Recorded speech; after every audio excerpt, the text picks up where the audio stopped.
سروک امریکا باراک اوباما د پریس کنفرانسا دوهی پیشنبه دا هلسنگاندنا چندین مجارین روژه کرد. سروک اوباما پشتی کمبون دگل کار بدستین بلندین لشکر امریکا و برپرسین پاراستنا نشتمانی چندین داخویانی لسر شر دجی کمالا چکدارین دولتا اسلامی لسوریا و عراق و لیبیا دان لپناسین کرکو هشتا گفن لسر امریکا و پاراستنا جهانه. داعش به درجاهی یک سال چه اپراسیون مزن سرکفتی لسوریا و عراقی پیک نانینه او ریبرین داعش دزانین او بین شکاندن و موصل و رقا ویج دست بدن لی افراسته و ام دیوان درخن.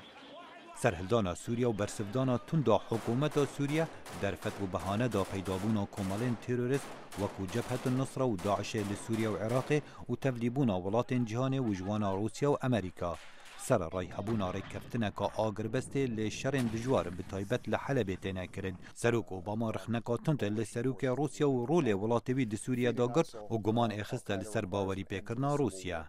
In Syria, as I've repeatedly said, لسوريا جو از هردم دبیجم نهیلانا داعش و القاعده پیدوی بداوی اینانا شر نافخویی و کردارین درندانه یین رژیمی هیه. رژیم و هوالبندین وی بردوامن لسر بن پیکرنا آگر بستی و دور پیشکرنا مدنیان لحلبی و برچی کرنا وان و بشداریا روسیا دوی چنده ده گمان دخه سرخوستا موسکو بو آرام کرنا روشا سوریه.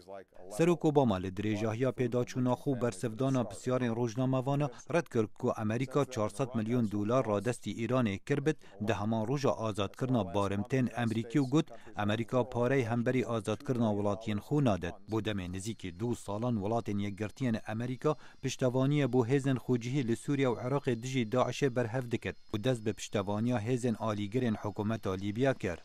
سروک اوباما گفت آلی کاری کرنا حکومت لیبیا دجی داعش دبرجواندیان اجتماعی امریکا دایا. لسر دخواز حکومت اجتماعی لیبیا ام هیریچن عزمانی و پشتوانیا هیزن آلیگری حکومت دکن بو دوباره وگراندنا سرد جدست داعش ام بردوام بن سر پشتوانی کرنا حکومت حتام سوگر کرنا آرامیا لیبیا. هف پیمانیا نفنتوی برایتی امریکا اپراسیون لشکری لچندین ولاتین کفتین برگفن تروریزم پیکتیند و به تایبت پشتی زدابونا هجمارا هرشن تروریست ل اروپا و امریکا. خالد فتاح، دنگ امریکا.